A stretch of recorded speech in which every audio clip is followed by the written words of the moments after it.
Hello and welcome to another edition of Video Games to the Max. I am your host, Sean and Marc, and here with me as always, Mr. Mark Morrison. Howdy. And man, a lot has happened since the last pod. I feel like everybody decided they wanted to announce something cool. We got a new Elden Ring DLC that may come out this year. We got it's official, but not like completely official announcement of Dragon Ball Z Budokai Tenkaichi 4. We have Final Fantasy XVI previews that are out and so much more. And we'll talk about all of that right after this.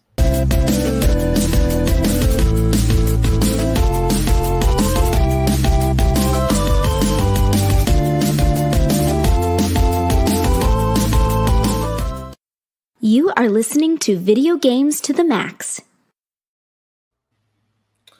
And well, like I said, we got a lot to talk about, but first, before we get there, just want to, just say thank you to those that have either this is your first time listening or watching, or this is your 100th time watching or listening. We really appreciate you, whether you watch live on Twitch or on the YouTube for W2 Network or on W2 Network Twitter, on Facebook.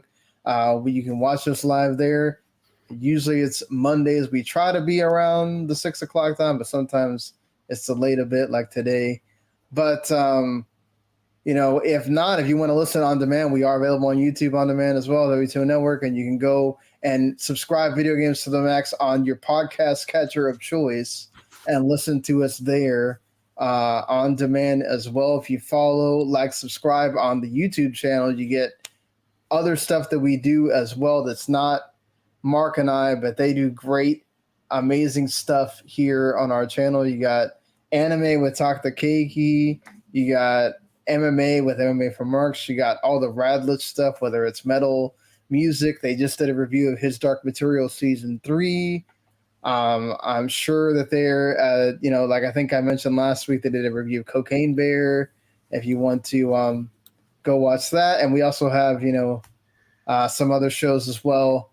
And if you want to, they're a little bit behind, but you still got Randy and Jens also doing the week by week of Last of Us on Chapter Select that's returned, which I'm caught up on that now. So maybe if we have time, we can talk about that at the end too. So let's go ahead and get this week's episode started here. I guess let's just go through some of the announcements first. Kind of weird that such a monumental game, a game that has won all these awards. It won our Game of the Year. It won at DICE. It won the Game Awards. It's won pretty much everybody else's except for a select few's Game of the Year from last year. Elden Ring, of course, gets DLC announced.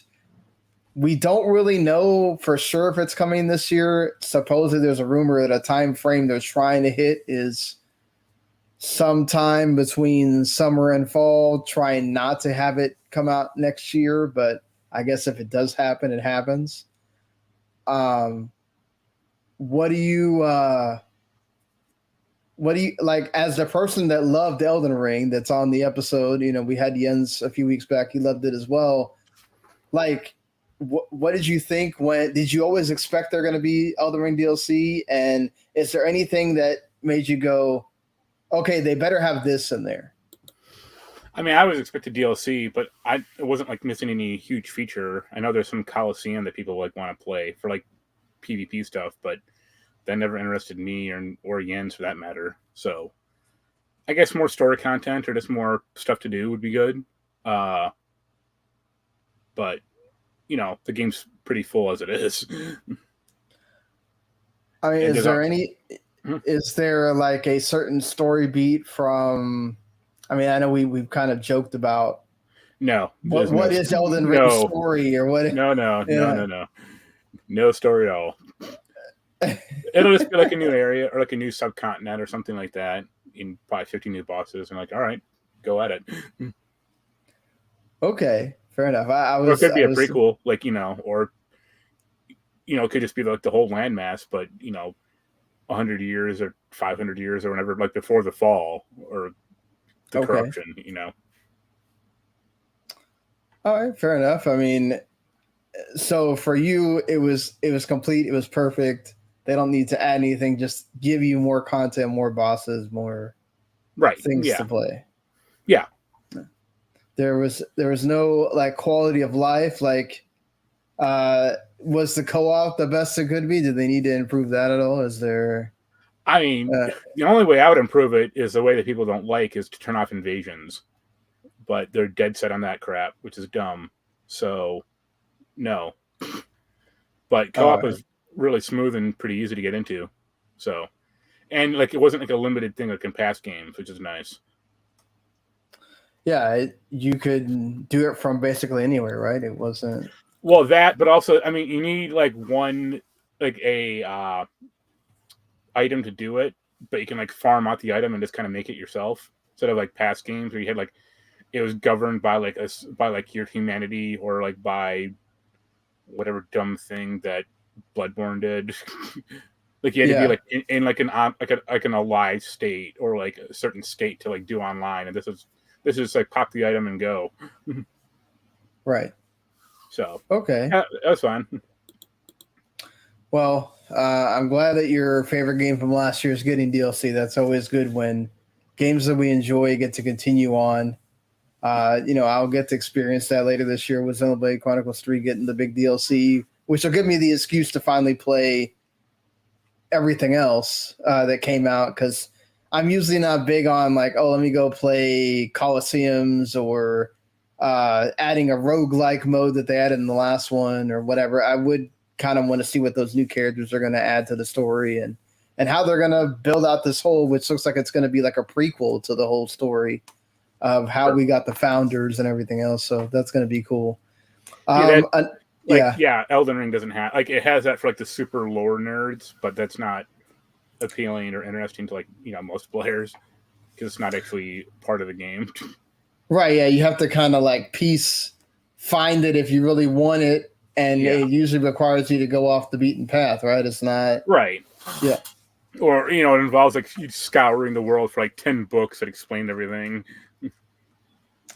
Yeah, not always everybody's favorite way of consuming a story for sure. Let me go read more stuff.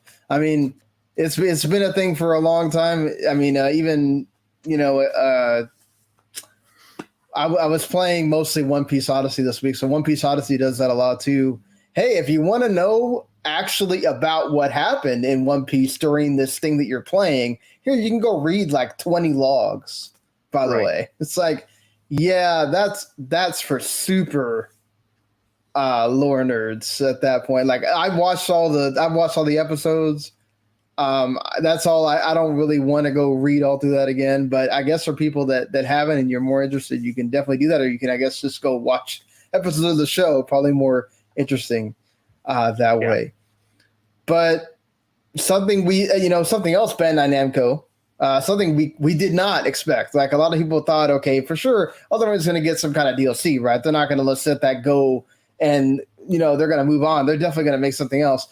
I don't think anybody expected that a dormant franchise that has not been, a dormant franchise in another Bandai Namco series, Dragon Ball Z, it was going to come back after what was the last one that came out, 2007.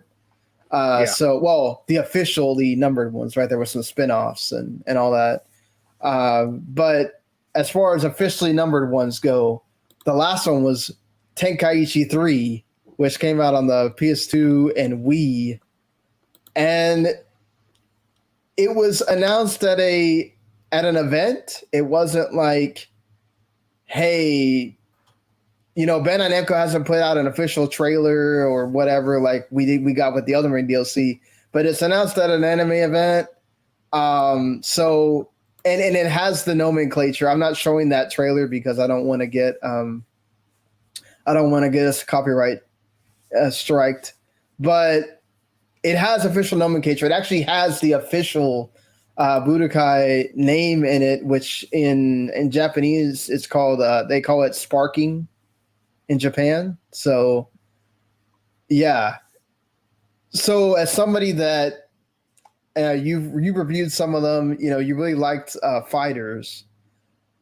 Yeah. For people that, let's say, you didn't play games into that that era. Your era is PS4, PS5, so you really don't know anything about this series. You're looking at this from a Dragon Ball Z or Dragon Ball fan perspective. Like, what is the I guess the gist of what is Tenkaichi compared to, say, something like Fighters? Tenkaichi's bad. It's bad. Okay, Fighter Z there was is never good. a good one, because I heard a lot of hype from people. There was a lot of people hyped for this. I mean, yeah, but they're bad people. So no, Tenkaichi is like the 3D fighting game. Like, Fighter Z is 3D technically, but it's locked on the 2D plane. Like locked like Street Fighter, Mortal Kombat. right? Like Tenkaichi, you run. It's like a big arena or like a big. I wouldn't say world, but like, yeah, you're in like an arena of a fight. The hills, So or like the compare it city to or like whatever. Smash or something. More like no, because even like Smash is 2D still. Like it's more like Okay, Power Stone or Power Stone. Okay, like Airgeist or something like that. Okay. And it doesn't work because like it can fly around. Like right. Power Stone and Airgeist work because you're still locked. You're still like locked to the ground. Like this game, Dragon Ball never works in 3D because you can just fly around constantly. So it's like this. Yeah, this is busted. I mean, but isn't it cool? You can fly around and hit people in the air and all that. I mean, no, because they never get the camera right. It's like 3D Sonic games. Like it took them 20 years to make a good, like 25 years to make a good 3D Sonic game, and they've yet to make a good 3D, Dragon Ball game. Like Budokai was 3D, but it's still locked to a 2D plane. It just looked 3D, kind of. So, right. Yeah, Tenkaichi, or like, Raging Blast, that was like an Xbox one. That was bad also, or 360 one rather. Because, yeah, there's constantly they're trying to like make a 3D game, and it just never works. Just like, it wasn't a fighting game technically, but Kakarot. Or, Right. Look at Jump Force, look how well that did. Oh, tell me. Oh my God, Jump Force, bro. I'm not a fighting game fan, but it didn't take very long at all for me to be able to tell that was not good. Right. And yeah, it wasn't. So it's weird. Do you think it is because of Fighters that say they didn't bring back Budokai, just a numbered Budokai, instead of saying, "Oh, we got to bring back Tenkaichi"? Like it's too much of the same thing. Kind of. I mean, Budokai doesn't have a great legacy. Again, it has an okay legacy, I guess, but it was never like a fighting game, like a fighter's game, fighting game person's fighter. It was just like for like the weird Dragon Ball nerds because it had like bad mechanics to it, or like just offbeat mechanics that if you're playing it like Street Fighter or like a fighting game, you're like, what the hell is all this stuff? Right. So. I mean, it's a way to go. Like the 3D game, they can try, but I have no faith they'll pull it off because the middling reviews of the past games don't inspire a ton of confidence. Yeah, but I mean, you would think that. I mean, yes, Bandai Namco, except Elden Ring accepted, right? For the most part. Maybe you can put a few other franchises. Most of the anime games are kind of a lot of them in the same boat of you have some great ones, some ones that stand out, but for the most part, especially the ones that are fighting game related outside of Fighters, they wind up not being well reviewed, maybe a little bit more well received from fans because they just want to have a game in their favorite series per se. Maybe like Demon Slayer was another one that was actually pretty good, but a lot of them, wind up in the not so great, right? Yeah. So and then Scarlet Nexus didn't really didn't have an anime preceding it. It came out along with the game, but yeah. So would it really be the worst thing ever if you have another one of those, but it's another Dragon Ball Z fighting game? I guess not. It'll just be bought by the Dragon Ball fans, and everyone else who plays Right. it will just be like, "This is dumb." I mean, and go back to Fighter Z. I mean that, and they have that card game for Dragon Ball Z as well that's still existing, and No one cares about that. So I mean, they do try different things with their properties. So I will give them that they don't. I mean, you had Kakarot, and they this year they had the PS5 and Xbox Series version come out. So that was at least I guess it did well enough to where they felt like they needed to make those. So yeah, they definitely do give a lot to the Dragon Ball franchise. So this is another one of those. We'll see if it winds up being one of the better ones or not. Time will tell, obviously, because it's probably going to take a while before we see it. Right. Something we know is for sure coming out, and Yoshi P pretty much guaranteed it. He said a meteor has to hit Japan in order for Final Fantasy XVI not to come out on its release date. Don't worry, Sephiroth can summon that, no problem. Right, exactly. So they had these big previews for Final Fantasy XVI. Obviously not going to show that because it's, that's footage that's owned by other gaming outlets and everything. But from what they did provide, the gist seems to be that they're going full action RPG with this thing. They even brought in the battle designer of Devil May Cry 5 in order to make that a reality. They want to eventually add a mode where you're gaining scores and everything, like a beat 'em up or like Devil May Cry, for like as an extra mode, and also as a new game plus is going to have like a Dante. They had that mode for Devil May Cry 5 that's like supposed to be super hard, right? And then now we have. They're going to add one for Final Fantasy 16 also as well. So they want this to have kind of a longer tail for people that to enjoy this game, not just at launch, but to keep playing it. And then also on the other side of things, this is full on like serious. This is their equivalent to like God of War, Game of Thrones. There isn't going to be people joking around and fishing and doing all that stuff. And let's go ride chocobos here for 30 minutes. And let's go ride in a car and listen to old Final Fantasy music and all that stuff. It's going to be pretty straight on the plot, right? Like from all the stuff that we've heard of this game, like how the gameplay is going to work, all of that stuff. Where do you sit with it? Are you in the camp of, oh, this is the direction they should go, this is going to be awesome? Or are you in the camp of, man, they went way too much in the other direction, I'm not a fan now, I don't know.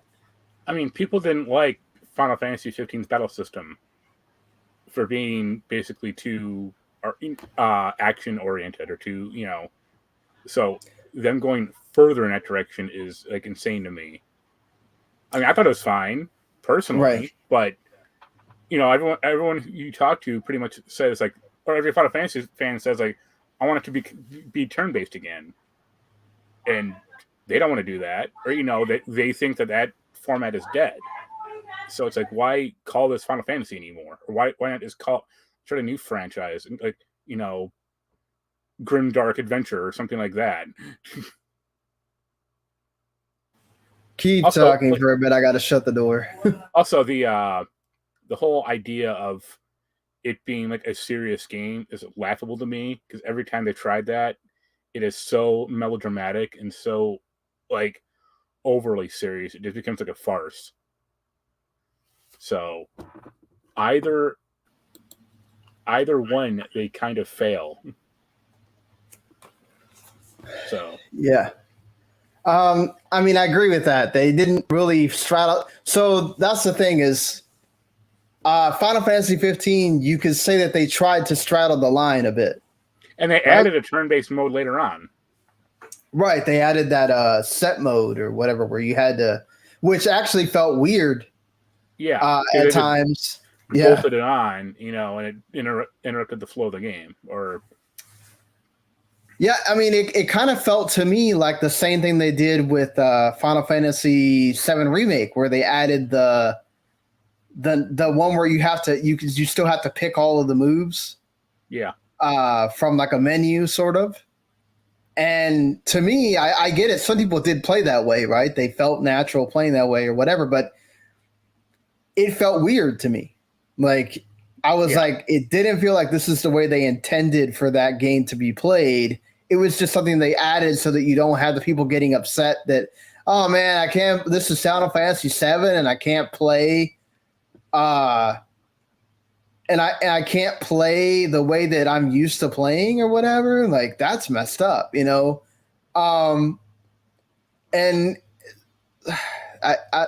I'm in the camp of, I think we need to remember, if you're a newer Final Fantasy fan and say you've gone back and played the older ones and you kind of have this nostalgic love for them, that Final Fantasy has been trying to get away from the turn-based thing for a while, right? You had 12 with the weird MMO system. That's usually at the detriment of Final Fantasy, because look at the review scores of 7 or 10 or Final Fantasy 6 or 4, whatever the fuck it's called over here, compared to Final Fantasy 15 or Final Fantasy 13. Right, but look at the sales numbers. Well, right? Again, look at Final Fantasy 7 sold better than those games. Right. No, I mean 15 still sold, I think, close to 10 million. Yeah, but it wasn't a success to them. No, it wasn't. It wasn't a success. And also they had the plague of problems, right, with development and all that stuff. And then you had, the stuff that happened with 13, where that was 3 different games in a whole series, or at least that most people didn't care about. I think you did, but same people didn't give a shit. Yeah, I mean, there's a small number of people that liked it like me, that liked them when they were out. I actually didn't like Lightning Returns because it completely went the other way on the battle system. And then there's people that have come around to 13 much later, right? And they're all about, oh yeah, 13's great, all this stuff. And I was like, where were you guys at when 13 was out? And nobody was saying this. So that's the thing, is I think what they're looking at is, as we're going to talk about some of the Square-Enix business stuff, and it doesn't look very good right now for Square-Enix. So I think they're business minded right now, and they're looking at it and going, how can we take this series and make it the big AAA game that we know it can be? Well, we got to ape God of War. We got to ape Devil May Cry. We got to make it all these action games that people want now, right? People don't want turn-based anymore. That's the type of thinking that led to Resident Evil 6. Okay, fair enough. But would you say that Resident Evil Village is the same gameplay type as Resident Evil 2 Remake? No. Well, in terms of perspective, no. But in terms of like just the core gameplay of you going through areas, hunting, getting ammo, having to shoot zombies or whatever, in a like well-meaning way, or in a you just can't like pump them constantly. You have to like aim for their head or whatever. Sure. Right. Yeah. I don't know. I mean, I think you still have the summons, right? They play a bigger role in this. So you just don't have. I think I know I'm gonna miss the whole having the party and getting to know the characters and that kind of thing. You do have sort of a party, right? You have the dispersions of Sid, which props to them for coming up with. I love that Sidolphus name. A pretty great name by the folks there. Again, like yeah. they can't claim, oh, this is our serious game, and then have a fucking character named that. Well, yeah. I mean, I guess in tone, right? You're not going to have the Strangers of Paradise version of this, which is total like, oh, we're in on the joke and chaos, chaos, chaos. Like, yeah, you have a guy like that, but you also have a guy named Clive who's just totally there to kick your ass and engulf all the summons and all that stuff. I do worry about like the story kind of being lacking. I do worry about the story not being like this epic thing, and they are focusing so much on the combat. Don't worry, they'll fix it with DLC and then forget about it. Oh God, I hope not. Please don't. I mean, he said that, right? I will give. Okay, so let's give Yoshi P some credit here. He did say that they are not going to do the Final Fantasy 15 thing. They are not going to announce DLC and then have it not come out, right? So yeah, like I want to give them the benefit of the doubt. And hello to people that are watching and everything. I appreciate you again. I want to give them the benefit of that. I don't want to get into this closed-minded state of saying, oh man, Final Fantasy 16, I'm not hyped for it anymore. Like I don't care. Like they totally ruined what I wanted in a Final Fantasy game. Are you in that camp of like, are you sharing that same sentiment I'm seeing around? People are like, I just really want Final Fantasy X in AAA version or something. No, because even Final Fantasy X was in AAA.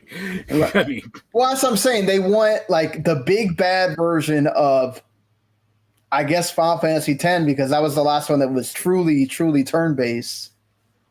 I mean, if you want something like that, go for Tales of Arise or a Tales game. Right. At this point. But they want it to be Final Fantasy with all the trappings, right? With the moves and the chocobos. Square doesn't want to make that game. So they can want all they want, but it ain't going to happen. Yeah. It's going to be a stupid God of War bullshit that, or, this action game, them going, oh, we got the combat systems guy from Devil May Cry. It's like, again, why make this Final Fantasy? Why not just make another Georgia Cerberus game? Well, because nobody's going to buy it. It's like people are only going to buy this because of the name, and then once they get it and realize, that it's not what they want, they'll just return it or be pissed about the next one. Yeah, I mean that's the thing, right? Is it feels like what they're trying to do is use the Final Fantasy name to get people interested, and then hope that you hook people that go, wait a minute, this is Final Fantasy? Like, that's not what I remember Final Fantasy being. Oh, you know what? I think I'm going to plop the $70 down for this. I think they're looking at it and going, okay, why can't we use some of the God of War, Devil May Cry, and smash that together and use some Game of Thrones, like, kind of looking story and setting and go, hey, this is all the stuff that you guys like. Please go buy our game because we need this to sell like 20 million copies, which it's not going to sell that. I'm sorry, Square Enix. I mean, here's an idea: is don't make an overly ambitious and expensive game. But I mean, what a radical thought! Rein it in. I mean, but you're making games for the PS5 and PC. I mean, don't they need to be expensive? I mean, like. No, they need to be good. They don't need to be, I couldn't give a toss what the game looks like, personally.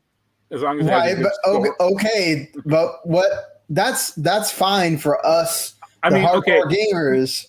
Look at what just happened to Forspoken. Like, it looks really great. Right. But it doesn't play that well, I mean, to most people, and it has a terrible story. Right. So them wasting 5 years of money on it, or however much it cost. Good on them, good job. Well, I mean, they also had a PC version that didn't work very well. That hurts you as well, because in order for the game to sell well, you still need especially when it's a new IP, right? It's different. Final Fantasy is going to sell. When it's Forspoken, you need people to be talking good about it immediately. When you have reviews coming out that are terrible, and then your PC players are talking about how the game doesn't work very well on PC, and then it's like, so it works on PS5, but everybody says it's not great. So why am I going to buy this, especially at $70? Like, I just don't think that even doing this is going to get them the numbers that they want. Like, this might sell 10 million instead of 5 million. Nothing will get them the numbers they want because they're insane.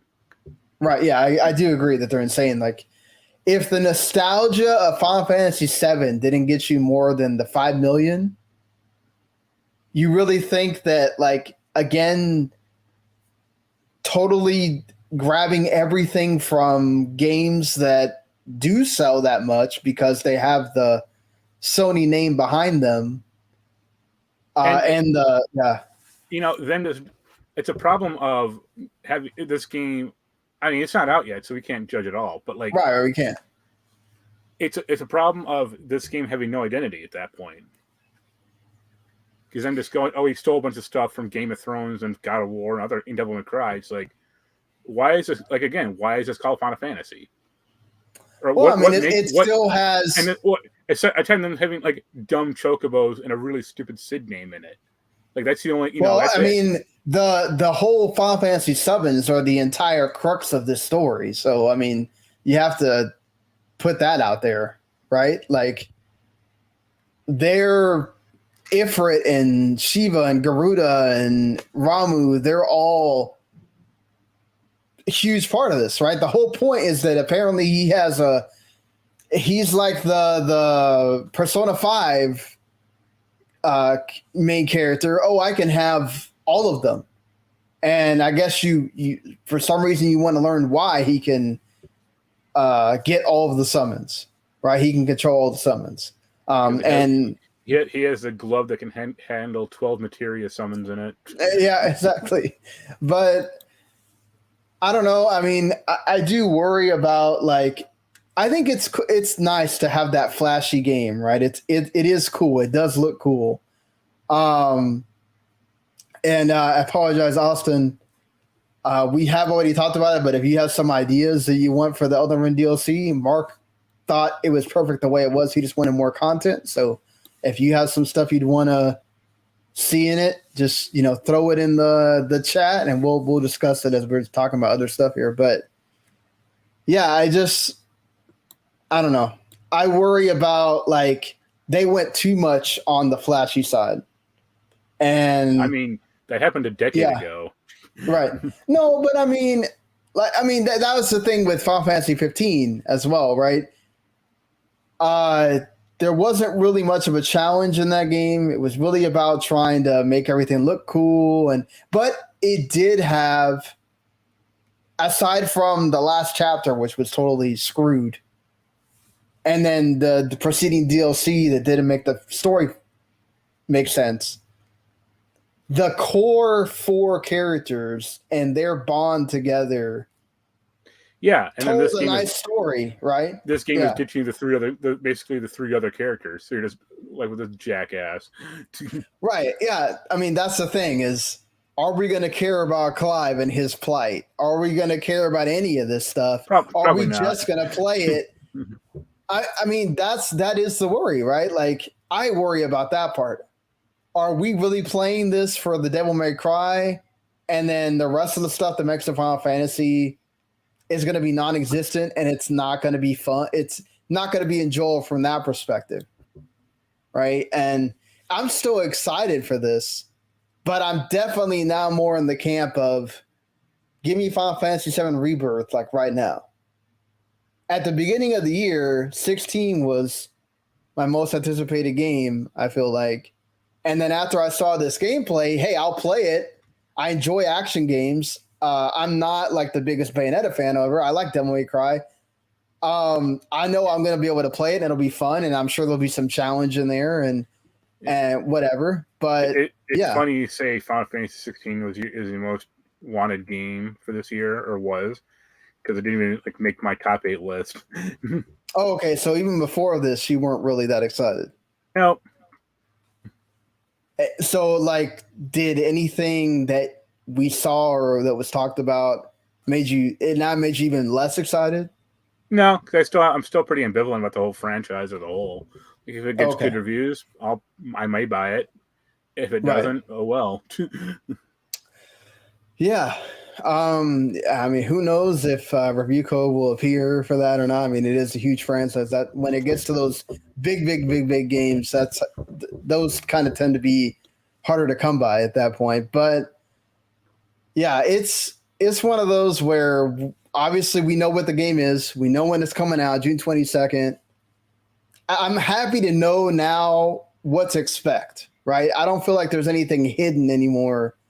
They did say that you're going to be able to explore what you see. It's not open world, but it's, I guess, open to an extent, but it's not linear. They went out of their way to show press people that it's not linear. So I guess that's good. I really don't care whether it's linear or not, but to a lot of people that does make a difference. And when you do have that ability to kind of go places, we'll see. There's supposedly a hub world like God of War as well, where I guess you'll get side quests and things like that. So, man, I don't know. It's Final Fantasy. It is from the front. A lot of people that made Final Fantasy 14, and people seem to love the story in those games. Obviously, that's going much more heavy towards the Final Fantasy part of it. I have to just give them the benefit of the doubt until the game comes out. But yeah, I am a little bit more on the mixed side as a huge Final Fantasy fan. As you know, two people that have been playing what is basically a love note to Final Fantasy with Theatrhythm, Final Bar Line. It's just so weird to be talking about this game and kind of feeling like this right now, you know? Not really, because look at the path of Final Fantasy, like over the past 15 years, or even 20 years. Yeah, but I don't know. It's just me as a fan of the series. I still enjoyed 13 for the most part. I wish I had the time to get into 14. I still enjoyed 15 for the most part.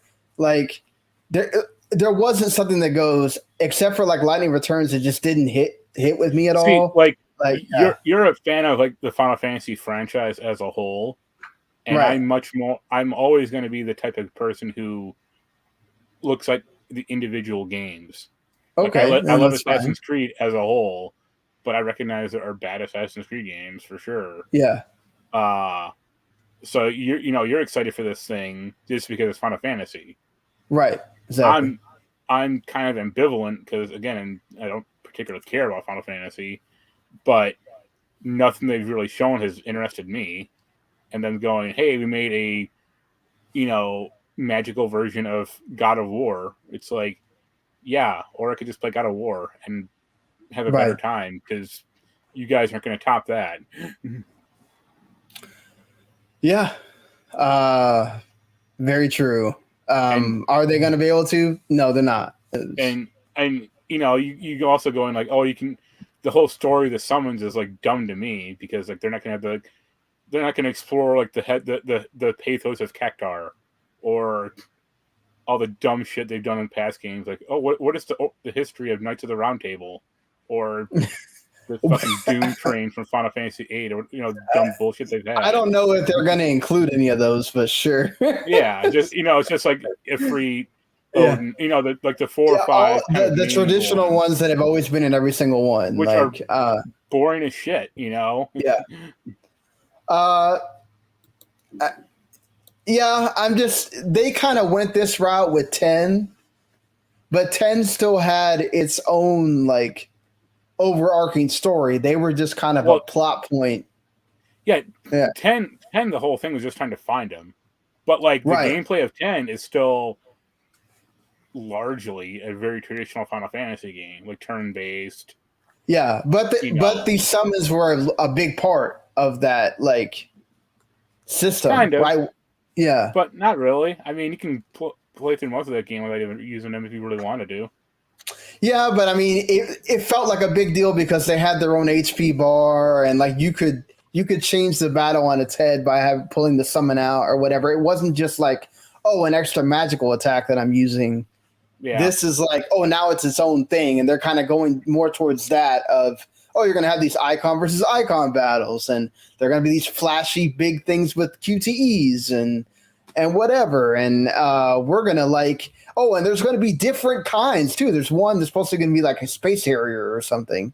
Like Yoshi P mentioned that they're going to try to make each one of these feel different, which I guess that'll be a sort of a fun adventure in each one of those. But yeah, I'm still kind of a little bit tepid as far as that goes, to how that's going to work. So Austin did give a lot here to talk. Basically, he's talking about, I think, more of the like what the story is going to involve possibly for this Shadow of the Erd Tree.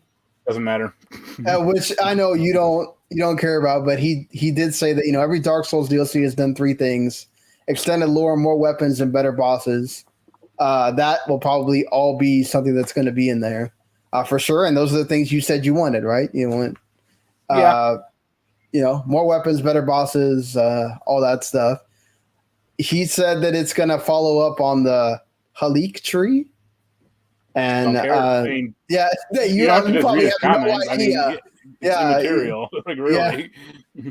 So yeah, that's a lot of. I saw some YouTubers that were talking about. It's probably going to follow the Miguela story and what happened with her and focus on that. Which again, that's really cool for people that follow the lore and everything. I pressed the wrong button and I didn't mean to remove you, Mark. But yeah, like thank you, Austin, for giving us that. It's just Mark happens to be one of those. He loves everything about Elden Ring. Just the story is not present. The present part of it that he enjoys. But Michaela, sorry, is a guy. But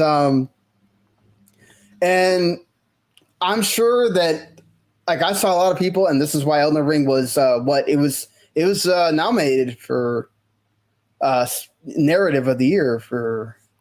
Did it win? Or God of War won, right? Yeah. But it was nominated, right? So there was enough people that really enjoyed the story of Elden Ring that, like Austin, are going down these lore paths and are really excited for what that could bring for this. And, you know, if there's going to be ties to anything else that involves, you know, Bandai Namco or whatever. But you open a portal and Naruto pops out. Yeah, get transported back to Demon Souls or Dark Souls era there. Yeah. With Naruto in tow.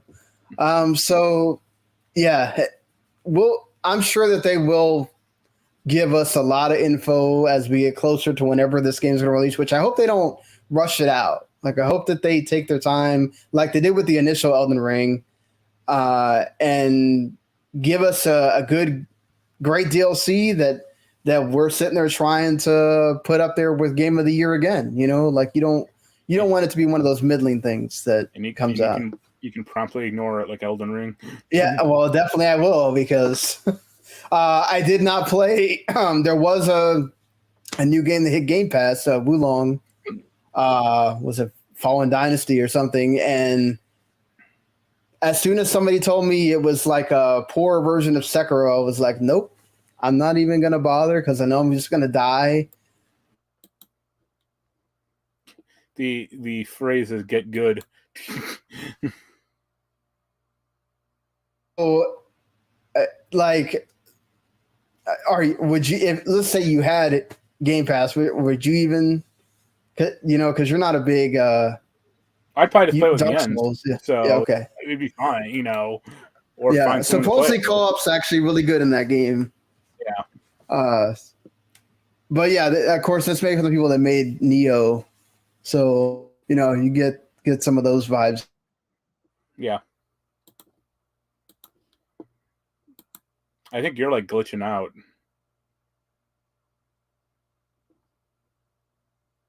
Added a bunch more on the audio version.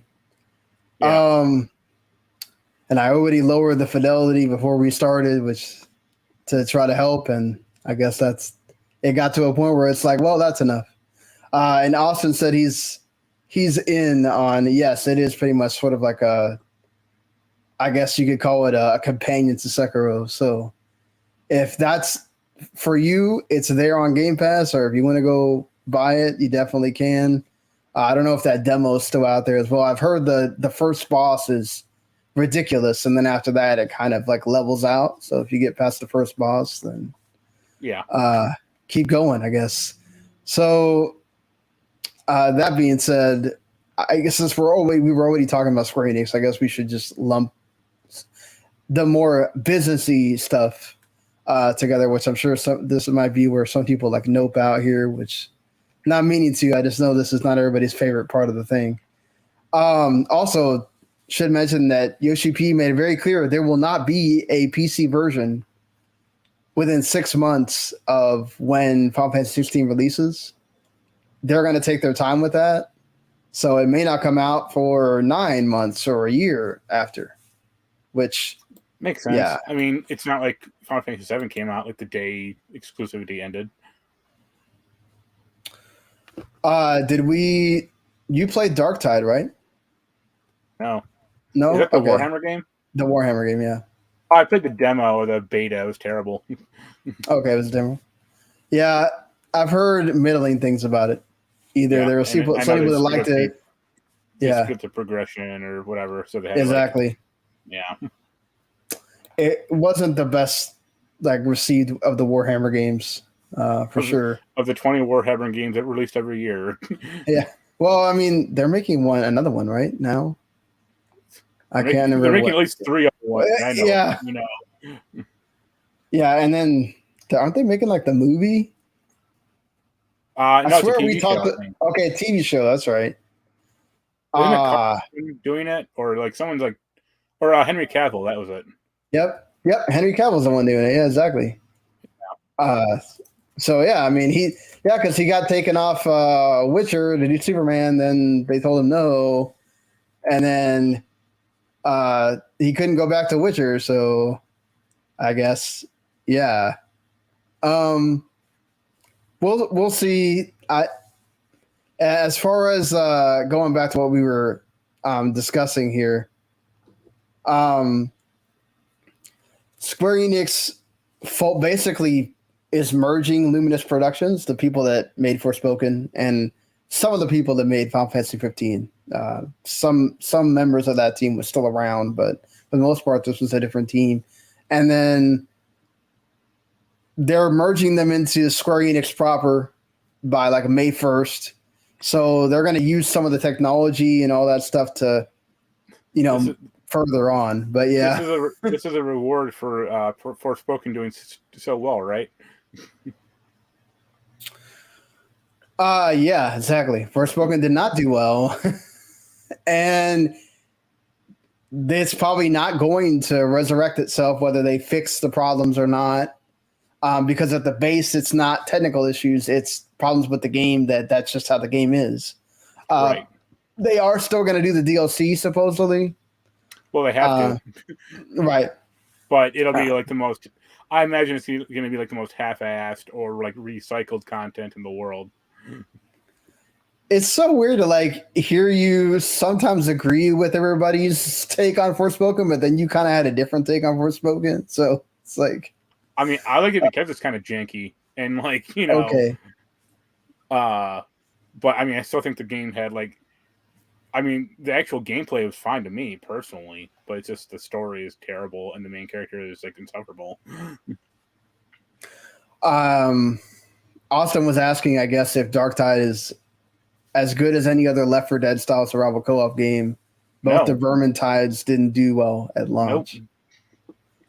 I would say Vermintide 2 was actually a pretty decent game. I liked what I played of it. Of course, it helped. So. Yeah. I thought it was a fun game for what it was in that Left 4 Dead style. But again, we've tried this Left 4 Dead style comeback with so many of these that also after playing Back for Blood, and you can get the I don't know if you can now, technically. By the time you're hearing this, it's probably already off the store. But if you go right this second, you can go get that Evil Dead game for free on PS Plus.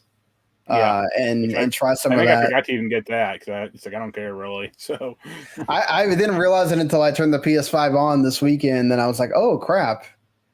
I didn't get these, and I thought I did. So let me hurry up and get them before the new one comes out." But that going back to the Square Enix bumping their CEO as well.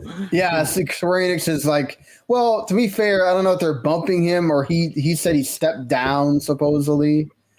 Austin says that he judges games on how fun they are, which is why he disagrees with you a lot. Oh well. I do agree with you, Austin. Games should be fun first and foremost, but sometimes that fun can be fleeting. As I'll talk about when we get to the talk about games we played this week. But yeah, so supposedly Square Enix wants to replace their CEOs, and apparently they want to do it by June of this year if possible. He's kind of been, all he's been talking about for a while has been blockchain, and that's going to be the new future and all of that stuff. And then you have this new president, Takashi Kiryu, who's actually relatively young, and you don't see that a lot with presidents of especially Japanese companies. And he kind of has different ideas, but he also comes from that Web3 world as well. So yeah, I don't know. I don't know if this is good or bad. It seems like we're just replacing one person that's been thinking about how blockchain might be a good idea to another person that really seems to be sold on that concept because he formerly worked at Dentsu Innovation and Initiative, which is what they do is they scout new and disruptive technologies, which include blockchain and Web 3.0.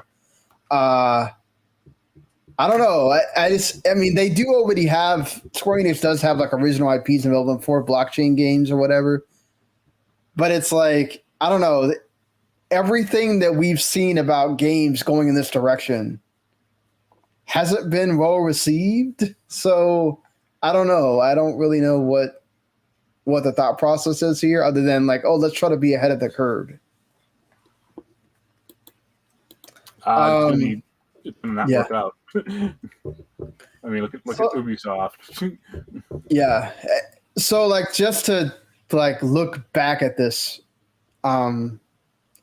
really quick. So if you look at the timeline of Square, what they've been doing recently, right? We've had the big productions like Final Fantasy VII Remake, we've had Forspoken, we've had the smaller stuff, right, with Octopath Traveler 2 that just came out. That's been extremely well received. I just got a code for that today. It's downloaded, ready to go. Hopefully I will get to play it starting tomorrow. But I mean, for the most part, I mean, they sold off all their most of their Western stuff to Embracer Group to kind of get back to basics. I mean, do you think any of this stuff sort of pans out for them? I mean, they lowered the amount of business units that they had. Is there one thing that you can point to and go, okay, that's good?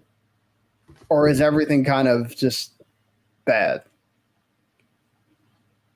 Oh, what was the I feel like all the Team Asano stuff, all the HD 2D stuff, that's positive, right?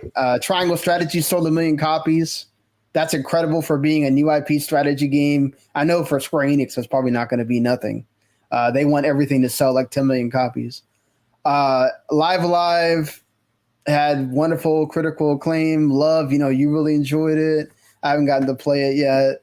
Talked about Octopath Traveler 2. Bravely Default did well.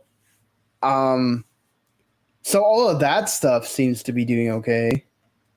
But But then you have the like, what the hell is Tokyo RPG Factory doing after the bunch of flops that they had? Right? So Dragon Quest is in good hands right now. Dragon Quest doesn't do well over here, but it's still. I mean, it's sold Dragon Quest 11 sold extremely well. Yeah.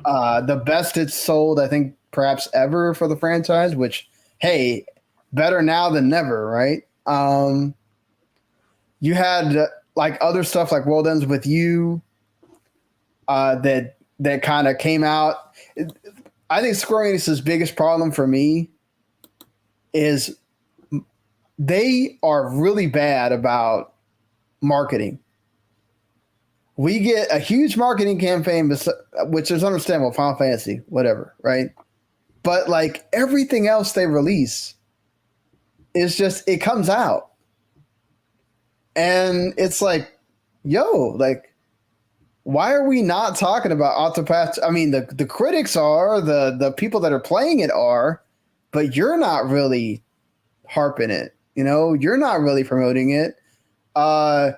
You know, Live Alive came out, and that really felt like if it wasn't for Nintendo publishing that thing, that wouldn't have gotten much press. But then look at all the Star Ocean and Valkyrie Elysium and all that other stuff that came out, and it's like, all right, it's out there, people. Go find it. Like, how do you expect that to sell? I don't know. That's just me. Because they attach names to these games and think that's the only thing that matters. I mean, I don't really know that some of these names. I mean, like Dealfield Chronicle, that really just bounces off the I know. tongue. I mean, like, you know, stuff the Star Ocean game or the other thing you mentioned. Or, the Saga games, right? That they basically almost. I mean, there's probably still some that they haven't put out yet, but they've been remastering all the Saga games. I'm sure they've been selling okay, right? Remember Symbiogenesis? Yeah, or Pixel.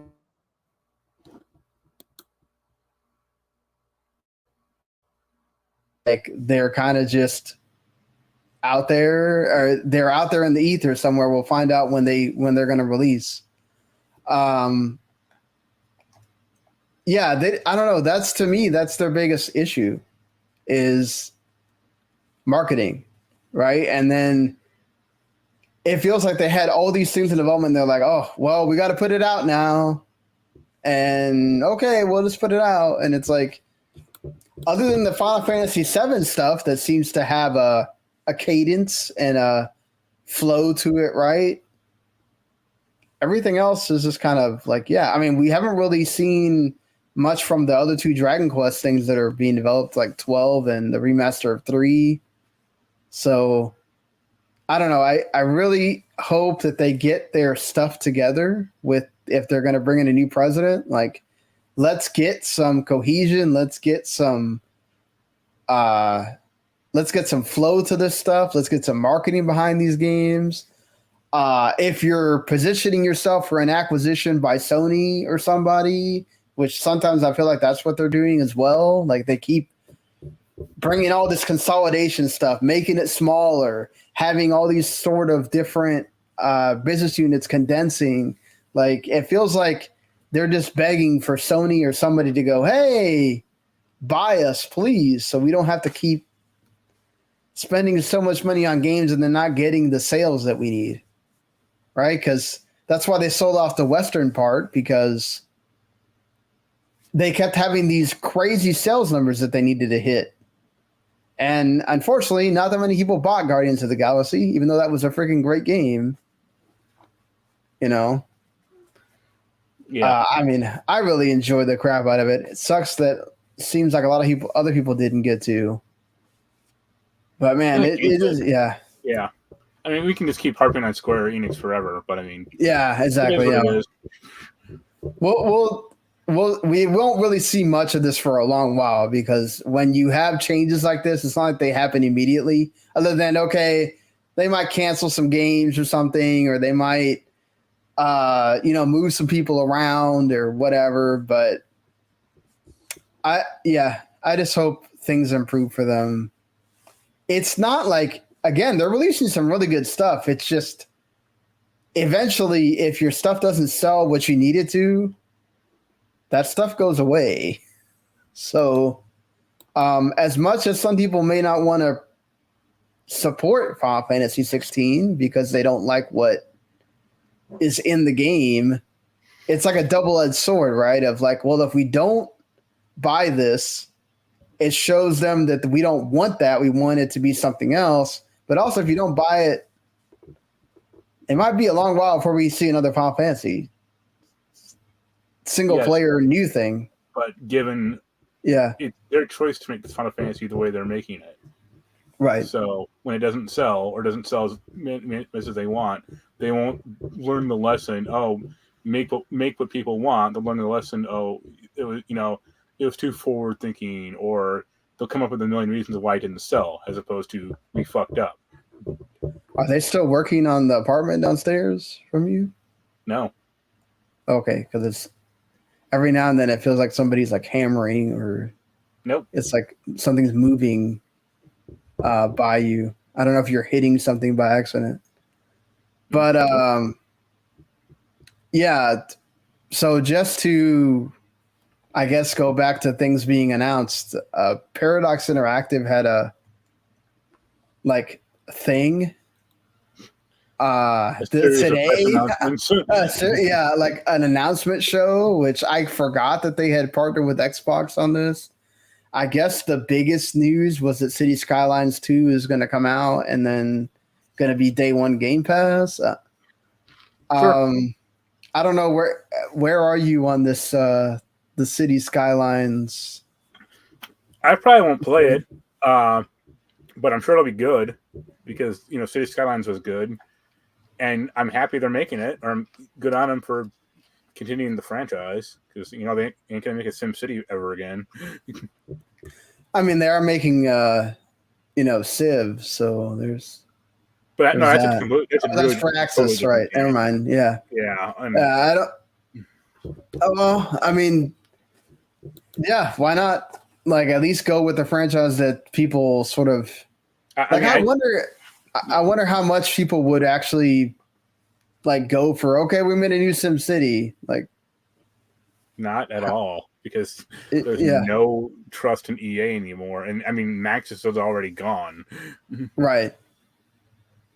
So, and knowing EA would be some mobile piece of shit, I don't know how much of I played some of Counter-Strike, way back in the day. Yeah, so it was good. Or DE Dust 2 works pretty well.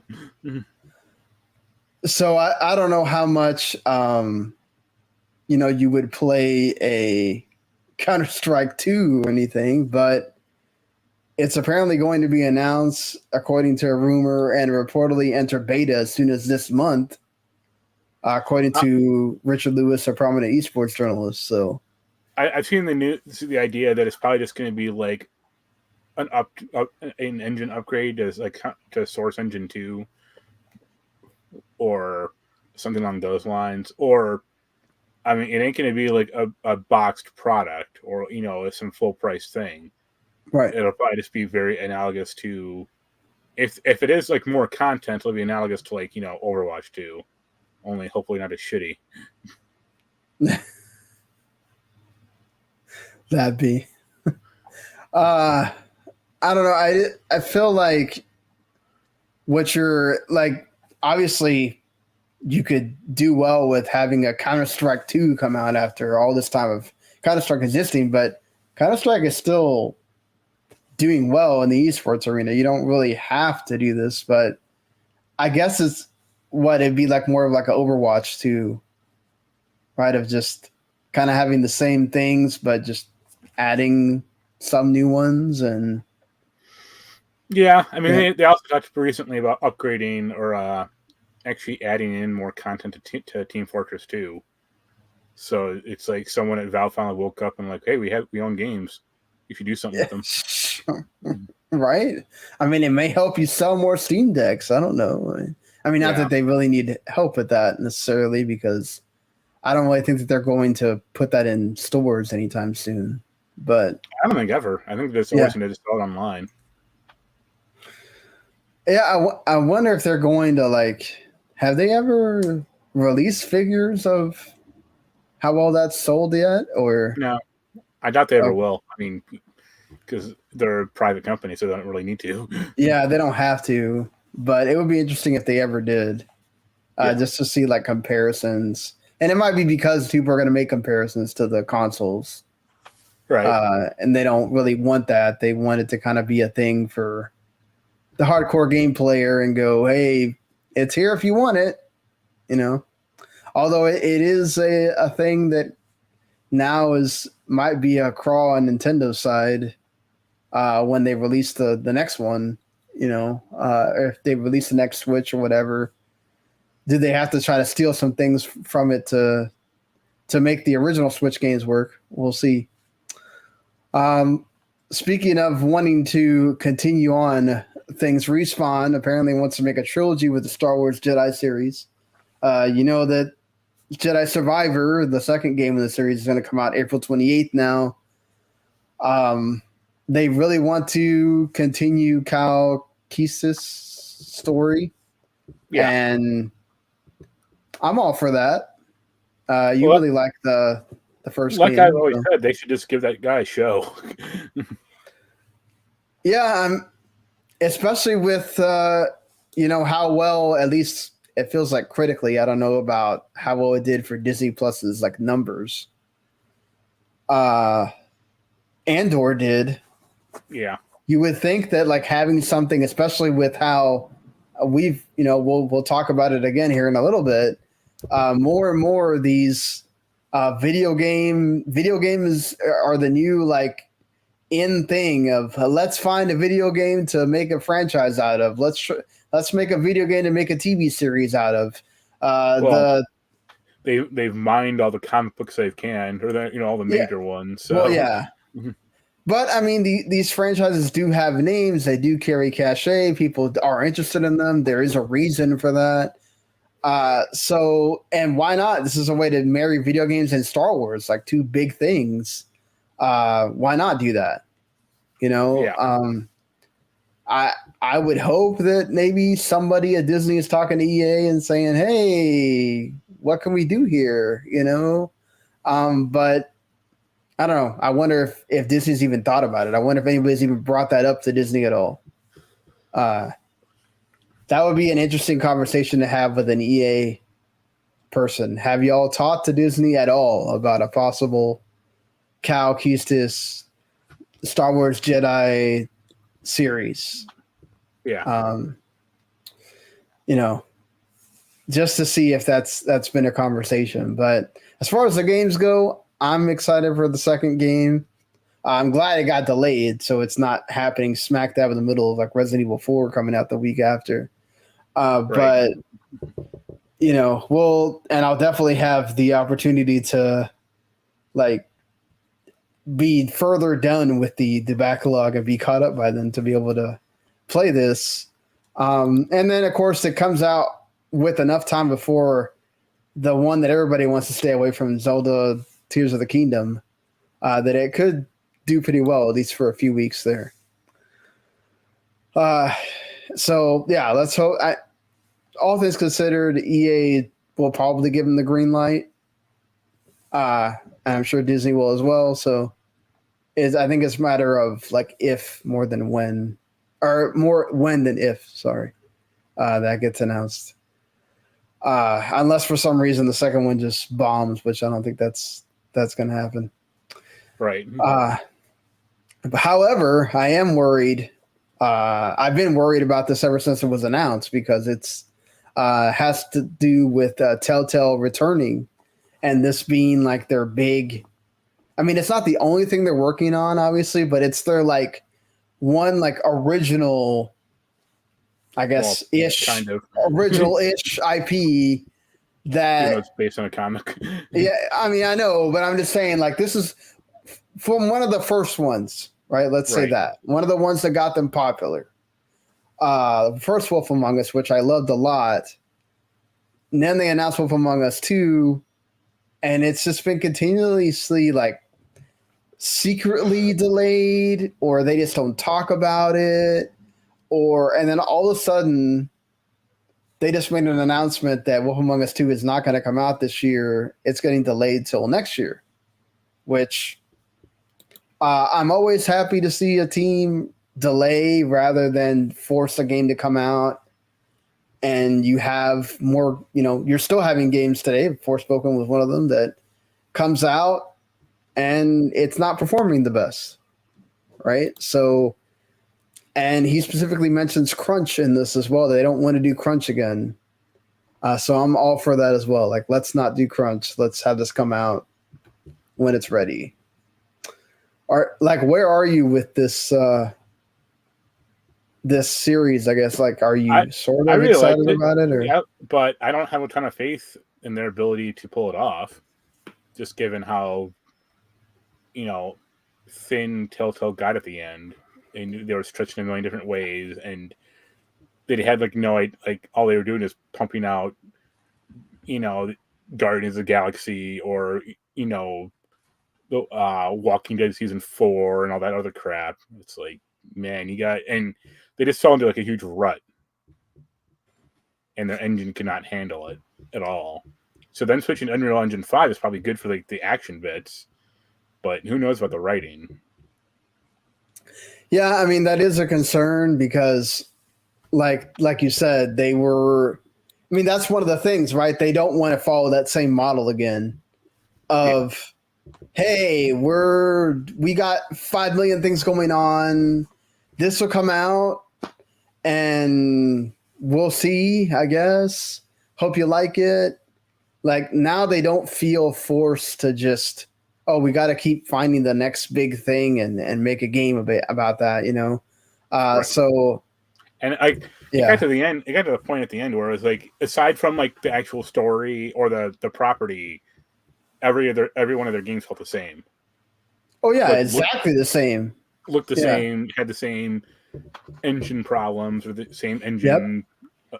Hiccups, and you could almost sit there. Yeah, exactly. You could almost play any of their games and go, "Oh, this is where it's going to have the stutter. Oh, this is where it's going to cut out." Yeah, exactly. It's going to erase your save file. Oh, look at the diminishing returns on the Walking Dead series. How much they've milked that thing. Not as much as a TV show, but yeah. Well, yeah, but I mean. They really, really tried to go back to the well so many times with that. And it was like, after the original story was done, it was like, okay, we really should have stopped there. And I really loved Wolf Among Us 1, so I'm hoping that they nail it with this just because, I mean, it's the same problem. I mean, they didn't obviously, Telltale didn't do this one, obviously, but look at New Tales of the Borderlands. Yeah. It's like, yeesh. That first game it had its issues, but it was really good. It was one of their better ones in that time frame that they were making all those games. And, Gearbox took over the second one. It's like, yeah, you can tell. Yep. Yeah, definitely can tell. It's got all the Gearbox trademarks there. Which all the dick jokes and, all the stupid crap. Yeah. Let's not. Right. Yeah, I forgot that. I know they're working on another. Is it a Star Trek thing or? Yeah. Yeah. Right. Okay. It doesn't seem like they've been really talking much about that one. So they at any point they should probably have 3 games in development, like one nearing the end, or one in really active development, one in mid development, and then one in early development. Oh no, it's not it's The Expanse. I'm sorry. Oh yeah. Yeah. But they are doing they're making another Sam and Max, right? Yeah. Well, someone else is making a Star Trek show also, I think, though. Or Star Trek game. Yeah, so you're right about that. They definitely should have all those. I'm just glad they're not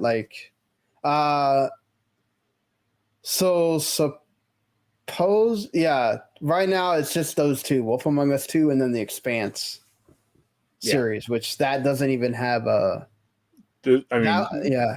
It has, I think it has a trailer or like just a... Right, that initial trailer, and that's it. And like that one's being done by Deck 9 as well, so it's like not necessarily the same people that are working on Wolf Among Us either. So, I mean, that's good too. I don't really want to see them getting stretched out and working like everybody on a million things. So that's good too. I did mention that, it's funny because I feel like we've talked about this like for weeks now, and I said that, they weren't going to make a Detective Pikachu 2. You kept saying, like, why don't they make another one? And I apologize. It had nothing to do with Ryan Reynolds. It was Justice Smith, the one that played the main character. Yeah, the teenager, the adult. Tim, I think. Tim, who said, I don't think it's going to happen in 2021. Yeah. I think we just have to kind of bury our hopes. I don't think it's going to happen. I really hope so. Honestly, I'm such a huge fan, but who knows? And that's what it was left at. Really, nobody talked about it again after that. It was kind of like, oh, it's dead. Right. And then out of nowhere, this week, supposedly there's a director, Jonathan Quissel, who worked on Portlandia Baskets for FX. He's currently talking to Legendary Entertainment right now about doing a sequel. And then also Chris Galetta, who did Kings of Summer, would be writing the script and all. And he does think that Ryan Reynolds could show up in the sequel as well, just to kind of put that out there. I mean, he barely showed up in the first one. We should remember that Nintendo is also, well, not Nintendo, I guess Pokemon Company and Nintendo are also supposedly working on a Detective Pikachu 2, which nobody has heard anything about for a long time as well. So, don't know how much that will have anything to do with the other, but yeah, I mean, yeah, I kind of agree in the whole, considering what you would expect the Mario movie is going to make, right?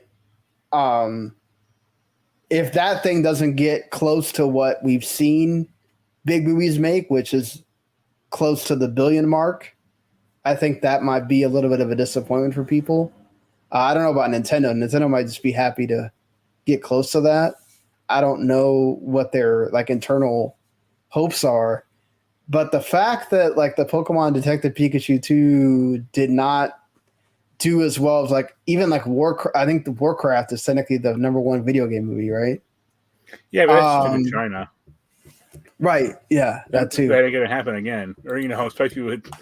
Well, but I think we also got to remember, like, didn't Detective Pikachu 2 come out like close to like when Avengers Endgame was coming out, also, and like there was some other things coming out around it that like made it sink really fast after like the first couple of weeks or whatever, where it's like, yeah, even if people wanted to keep seeing that, there's other movies now that people are definitely going to be seeing.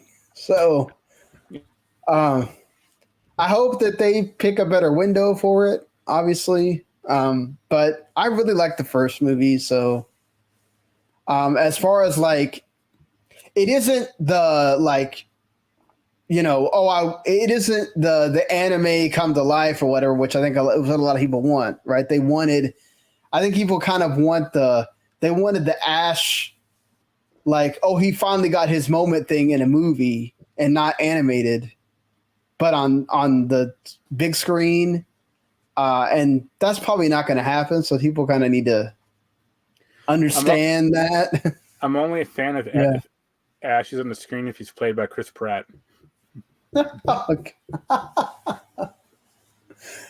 mean, it did take him like 25 years to get to the point, so it would kind of be appropriate, right? Like, yeah, he was the same age for 25 years, so like, oh well, we had to age him up now. So Chris Pratt is what he looks like now. Like, yeah, that would be interesting, but yeah, I mean, to me, I would kind of want to see Ryan Reynolds like come back for this. I don't know that he needs to be, in the whole. Maybe he doesn't need to voice Pikachu necessarily. But. Again, I doubt he'll show up he may show up as like the voice, but I don't think he'll show up as like it depends if they even follow the same storyline or same characters. Right? They could just do something completely new. And they could get whatever Danny DeVito to finally voice him. Right. It'd be kind of weird if they finally got it after they didn't get him for the first movie. It's like, hey, they got him now. Detective, or just another cop, and transformed into a Pikachu. Yeah.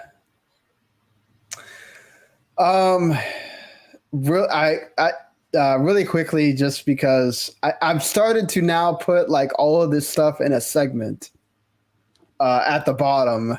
This Microsoft, Sony, Activision Blizzard business, because again, it feels like it's just an ever revolving door that's not going to end until who knows. But there is some progress. There's apparently rumors going around that the EU is now going to perhaps pass the deal. That it's all about the CMA and the FTC now. But one of those reasons is because the FTC has now forced Sony to have to present any of its exclusive agreements that it has made since 2019. Microsoft had initially wanted since 2012, but the FTC was like, yeah, okay, we don't need to go back that far, but y'all do need this whole thing about, this is too complicated and we don't want to have to translate some of this stuff. And basically we don't want nobody to find out any of this information, hey, if I'm Sony, I don't want anybody to find out this information either. We don't want anybody finding out like that leaked thing about, that came out about Resident Evil Village, that Sony had paid money for so that Resident Evil Village couldn't be on Game Pass. We don't really Sony doesn't want people to see how much money they basically put out to block titles from showing up on Game Pass, right? Because immediately you know what's going to happen. It not only is it going to be console warrior nonsense, you're going to be like, yo, Sony's spending that much money just to block a game from being on something? Like, damn, bro, it's that serious. Like, it's called a business. It's not. No, I agree. No, look, I don't like the practice. Ethically, I don't like it. But is it a smart thing by Sony? Yes, of course it is. Like, why would you willingly allow Microsoft to have everything they could possibly have because they have more money than you do?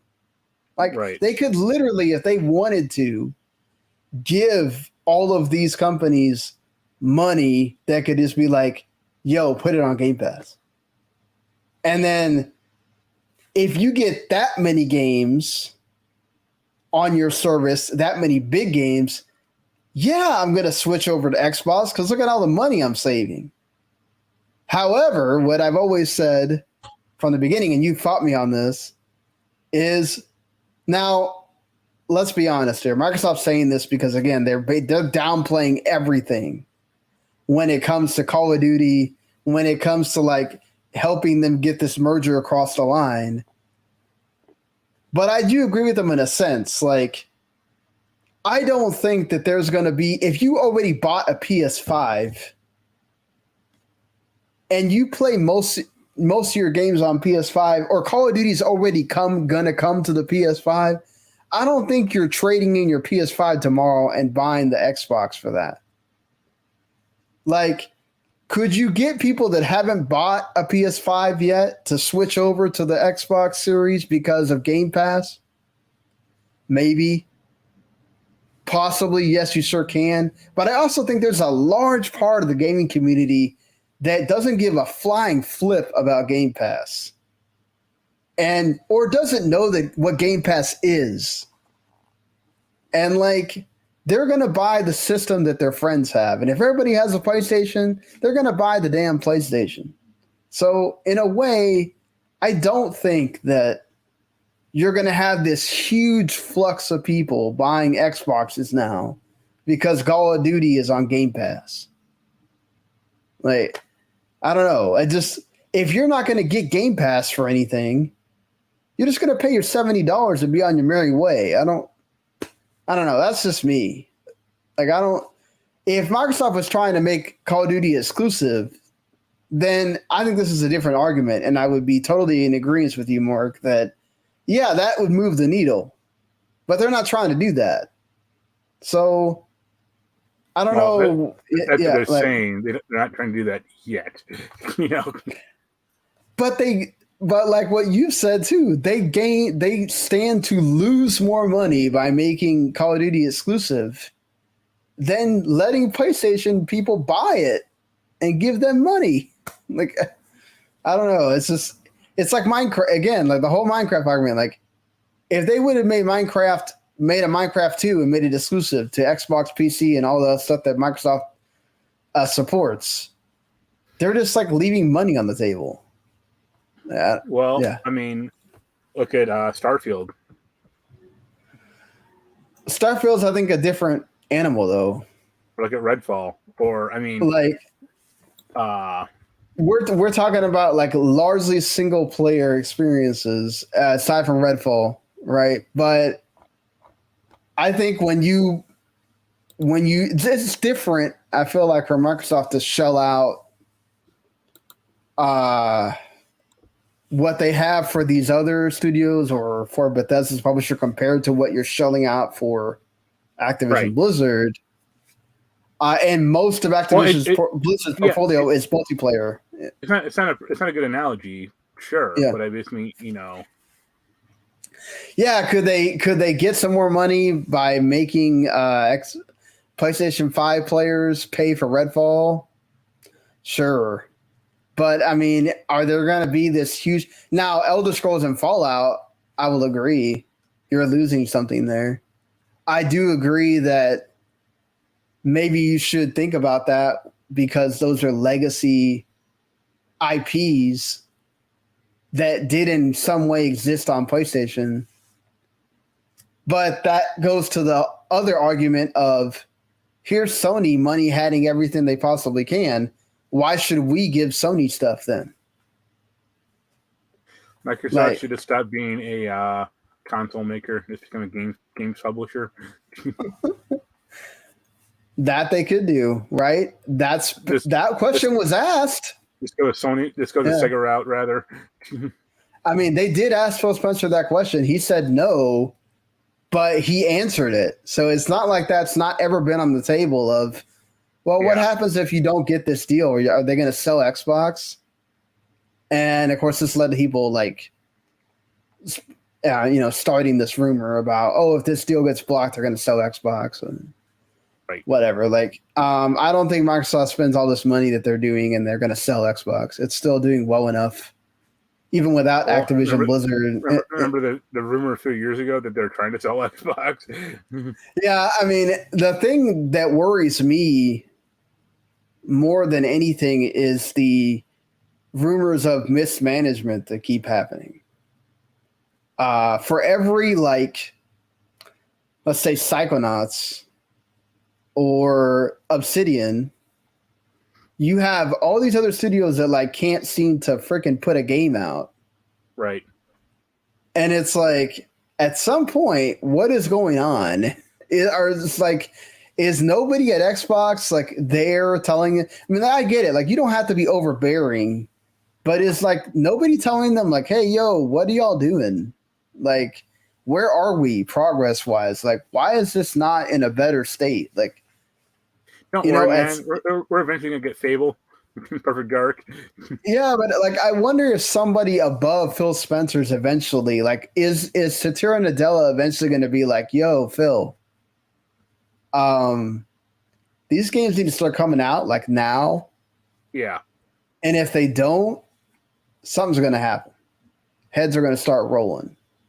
Yeah. Like what happened to 343 is going to happen a lot more.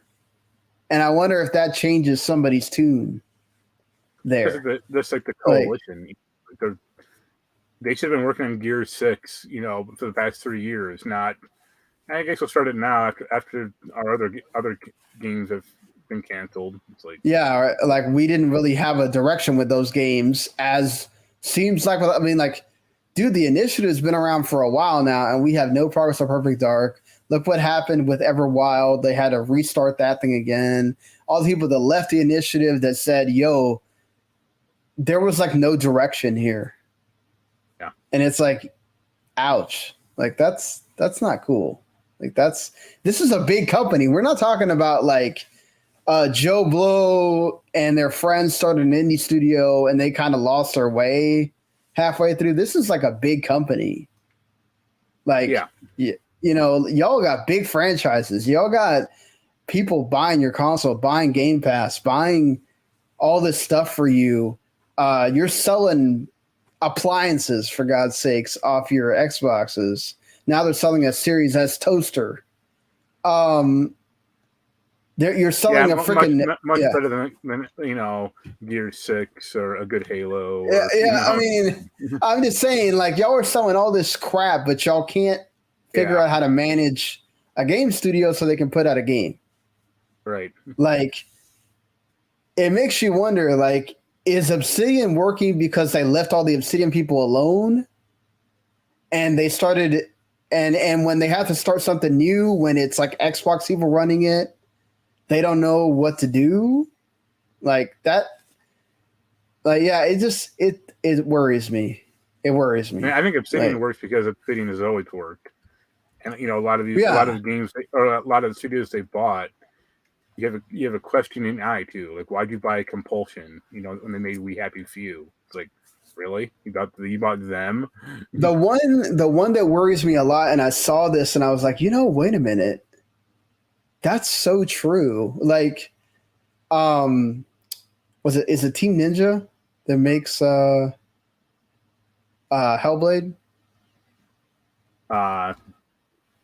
So no. Who is it that makes Ninja Theory?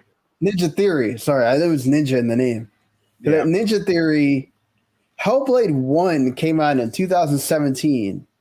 Look at all the games that have the big games that came out around it.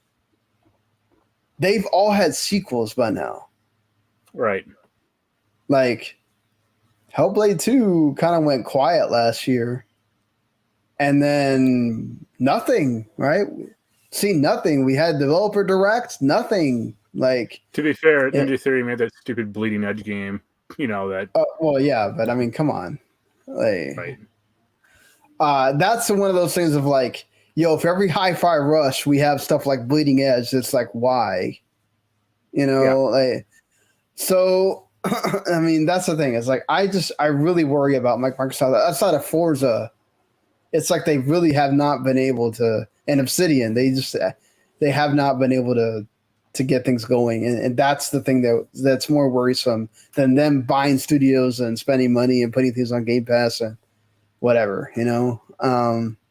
Not so much as Sony is really, they have limited the scope of what Game Pass could be because the amount of, you know, the scope of the games that could be on there that could really make the service like even more. I mean, I know you're going to be like, oh, that's just BS. But I seriously have like thought about it some months. Like, how much am I really using Game Pass? Like, I might just like not pay for it this month or whatever, because there's been months where I don't use it at all. And because like, I don't remember which year it was. There was a year where we were literally getting quality stuff like every single month. And then after that, that's when Sony started like putting the hammer down and being like, yo, we're not letting this happen no more. Like after MLB The Show basically got, you know, taken from them and made to be put on other systems, and then MLB made that deal with Microsoft.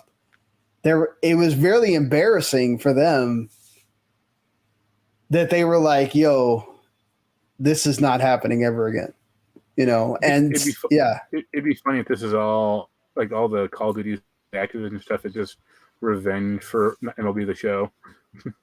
Yeah. Would be, right?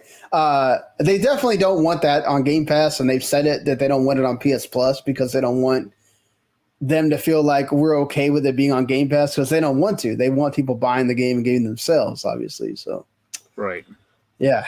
But that being said, Phil Spencer did say there's some GoldenEye type announcements that are coming in this summer showcase that they're doing, whenever it is that they're doing it. They're gonna fix the port of GoldenEye finally. Well, I don't think that the Xbox version was the one that was messed up. It was No, the Nintendo. They're both Yeah. kind of messed up in different ways. Right. So, yeah, like, I don't know. I'm trying to think of something that, like, is nostalgic from them that I would really, really want them to announce. I mean, they're gonna put out an HD port of that GoldenEye game that EA made. I mean, you can finally get your Blinks to Time Sweeper HD, right? That's going to sell like a million. Everybody's going to start subscribing to Game Pass because of that. That and Conquer. Yeah, especially Conquer. My God. They'll have a cross branding with Nintendo and make a Conquer amiibo, and he'll finally be in Smash Brothers. And Exactly, I'll get put in Smash. And, I honestly, I just really can't. Like at the, they just don't have the those franchises from like back in the day that they no longer make. That I'm just like, oh man, Bloodwake. Yeah, Put some metal with boats. What more do you need? I mean, unless you're going to announce that, like, you made a deal with Sakaguchi and Fantasia is going to be on Game Pass or something. They should announce we made a deal with Sakaguchi and Lost Odyssey 2 is announced. Yeah, or something ridiculous like that. But I don't know if that. I mean, to me, like GoldenEye announcement would be something retro that you don't expect that all of a sudden is going to get announced. And like, I guess it would have to be third party that they could say, oh, it's going to be on Game Pass as well. Like, I don't know, maybe like Konami stuff. No, God, no. Konami. Like, that'll never happen. But yeah, I mean, like, I don't know. They already have to deal with EA. I don't give a flying crap if they put Ubisoft Plus on there. Like I just really can't think of like something they could do. They just be like, oh my God, I wasn't expecting that. Like, and they already said they weren't doing any more,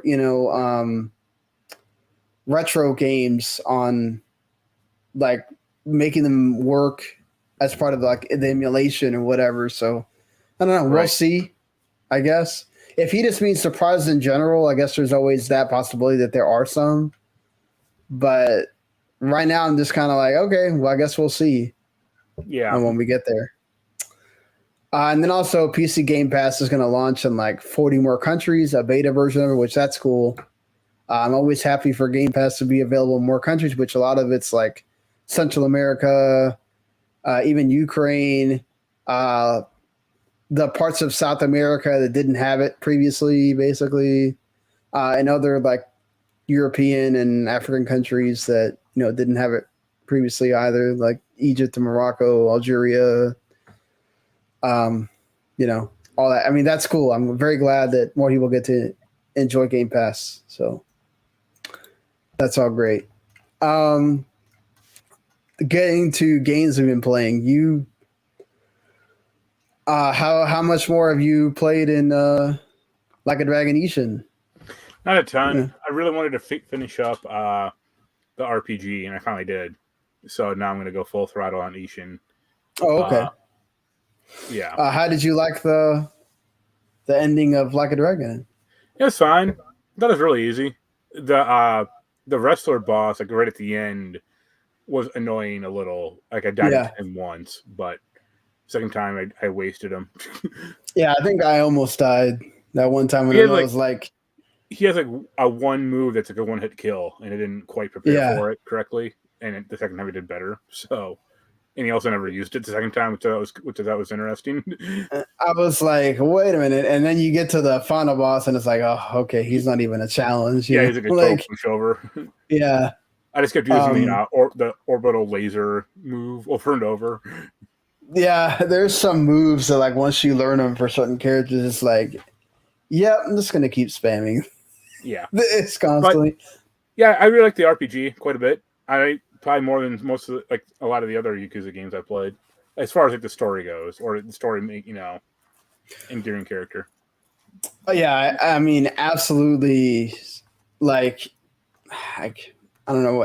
I love him and the cast as right. Like all together. They like, it's like playing, the JRPG that when you're a kid, but like they're adults and you're an adult too, and it's like, this isn't great. Like, we don't ever get RPGs made for adults, right? So like all the RPGs are for teenagers and all that. So it's like we're real world JRPG, and this is fun.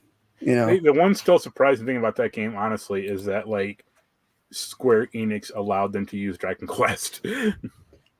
Yeah, it's just like constantly mentioning that, like literally name dropping it, and it's like, wow, okay. Like, I mean, I guess Square Enix looked at it and was like, hey, this is free pass for Dragon Quest. Like, why not? Like, but yeah, it's funny because back in the day, right, they couldn't say the name. Right. I forgot what it used to be called. No idea. It had a name. It had a name in the other games, but yeah, like that's the thing is like I love that game. Everything about it is just, and then it has the other Yakuza charms, right? All the side stories are funny and enjoyable stuff. So like adding the RPG mix on it is. Although I still didn't like some of the RPG systems kind of sucked as far as like positioning or Okay, so like you weren't a big fan of like them moving around, right? Because it's like, oh, I'm trying to do some area of attack thing, but like one character moved out of the way at the last possible second and screwed me. So instead of my attack hitting 7 people, it hit like 2. It's like, wow, thanks for that. Yeah, no, I agree. That was it was super frustrating. It's like when I launched that attack, he was right there. And then like now when the attack hits, he's like over here. And it's like, damn it did not hit the person it was supposed to. Yeah. Yeah. I've been playing Theatrhythm, same as you. So I think that game is slightly weird in one sense, in that like you get bonus objectives to like not lose HP. And it's like, or like one bonus objective was like, oh, beat the boss with a slashing attack. And I'm like, I can't pick what attack my characters fucking do. Like, how am I supposed to actually do this correctly? And it's like, it's all just kind of random. Yeah, some of it, I agree. Some of it is like, I think I ran into the same problem with, I think it's like on Final Fantasy 15. Yeah. It's one of those where it's like, how am I supposed to know when they're going to do this slashing attack? And I know there's some that like tell you, oh, they'll do it at the beginning of the stage, or they'll do it like towards the end or whatever if you get to a certain amount of points. Right. But it's like, man, that is so much on chance, or like you said, randomness, that it's like that is just going to randomly happen one time and I'm never going to know. At a certain point, it's just kind of like, I mean, I know why they do it, because they want to make it interesting and visually fun. But like the whole battle system, or the whole like your characters walking along fighting, is just pointless. Yeah, I mean that's the same as like having a background in Rock Band or whatever. Right. Do you ever get to see it? No, but yeah, but like at least in Rock Band, you're not told like, oh, beat the Cactar with fire magic or something like that. Yeah, no, I agree with that. Also, yeah. Oh, go on. No, I'd say like the magic stuff you can control a little bit more. Yeah, but your like main point is it's fair. There's like times where I'm just like, yeah, this is just never gonna happen probably. So, or it's like, yeah, beat the boss within, or Yeah, beat the boss within 20 seconds or whatever. Basically, those are your characters have to be at like level like 80 or 90 for that to happen. See, that's so the other, I wouldn't say criticism, but other weird thing is like, okay, in every Final Fantasy game or every, game you unlock like the 4 or 5 major characters, right. more or less. But it's like, why would I want to go from like a level 65 Cloud to a level 1 Titus? Well, there's people that want to like. I try to play as the characters that are, but like from that game. Yeah, that's the whole thing. But it's like you're screwing yourself. Oh no, I agree. But the thing is, like, this is a rhythm game. It's like meant for you to play the song more than once.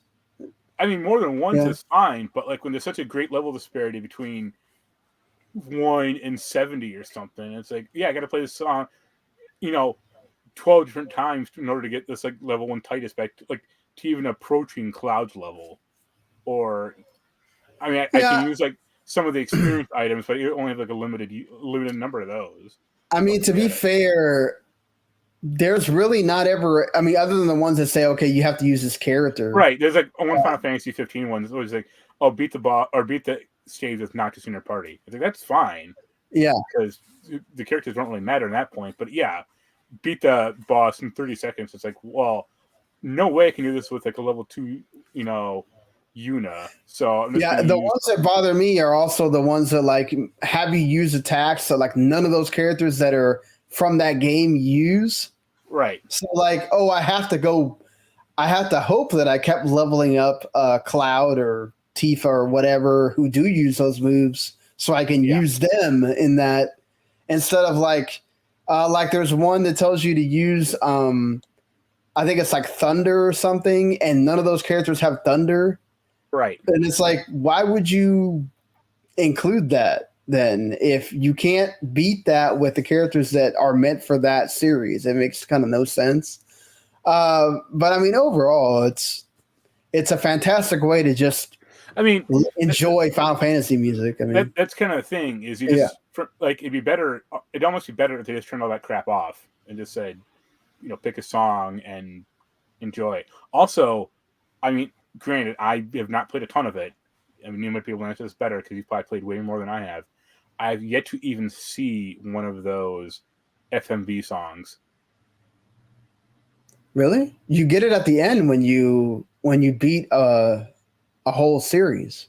I've beaten 2 of them. I beat 7 and 15 and didn't get either one. You do. Like, you get a Noctis one. Is it part of the campaign or is it like? Is it no.